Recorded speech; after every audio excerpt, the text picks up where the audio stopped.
Навистина сум изненаден од непознавањето на материјата на новиот генерален директор на АД Електрани Македонија. Иако не сакав да коментирам и чекав да му дадам време на новото раководство да се снајде околу раководењето на компанијата, но ова денеска што го манифестира навистина предизвикува една сериозна загриженост за мене, бидејќи сепак тие треба да ја менаџират и раководат најголемата компанија во државата која што представува енергетски столб на функционирањето на Република Македонија. Така што можам да кажам дека е катастрофално раководењето во изминатиот период откако новото раководство го зема во своји раце управувањето и менаџирањето на АД Електрани на Македонија,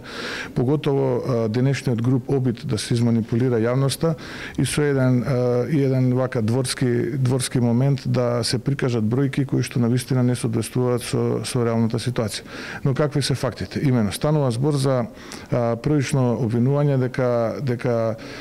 финансиските средства кои што беа оставени, а тоа се депозити во домашните комерцијални банки од преку 20 милиони евра, биле средства кои што биле наменети за исплата на оперативните трошоци кои што се резултат на ремонтните активности и на ископите кои што се поврзани со тековното работење на компанијата. Навистина едно небулозно тврдење, бидејќи ова раководство изгледа не знае, но еве јас ќе ги подучам претходното раководство, но и сите претходни раководства на АД Електрани на Македонија, вклучително и оние од поранешното електростопанство, таквите оперативни трошоци ги сервисира од тековното работење, односно од работењето со кое што произведува електрична енергија, истата ја наплаќа и преку приходот кој што го остварува, успеваа да ги сервисираат врските кои што произлегуваат од ремонтните активности, но исто така и од ископите кои што се неопходни за тековното работење на енергетските блокови. Така што можам да кажам дека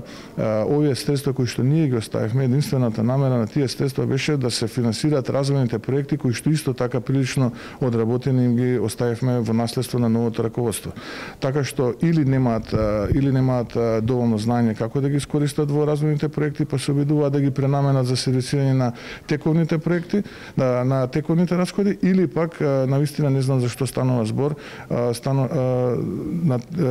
за целосно непознавање на материјата. Второто тврдење беше околу хидроелектраните. Велиме дека имаме безмилосно искористување на хидроелектраните во изминатиот период. Повторно имаме едно небулозно и стерилно тврдење кое што не е точно. Само треба да влезете на веб страната на МЕПСО, ќе ги видите дотеците кои што се рекордно ниски, дотеците до хидроакумулациите кои што се рекордно ниски, односно се некаде околу 30 до 40% од 20 годишниот минимум, а производството од хидроелектраните е барем 2 пати помало од она што било планирано. Така што ако говориме за безмилосно трошење на хидроелектраните, тогаш се поставува прашањето како производството би било 2 пати помало од она што е планирано. Третата теза е дека имаме ниско производство и поради тоа исто така бевме искритикувани за време на денешната пресконференција од страна на господинот Миновски. Можем исто така да кажам дека на 31 јули, а истото тоа може да го провериме од диспечерските извештаи објавени на веб страната на АД-МЕПСО, компанијата, старото раководство ја остави со 6,76% поголемо производство од она што било декларирано со потребите. Така што и тоа тврдење е апсолутно небулозно и неточно и невистинито. Сите овие обвинувања кои што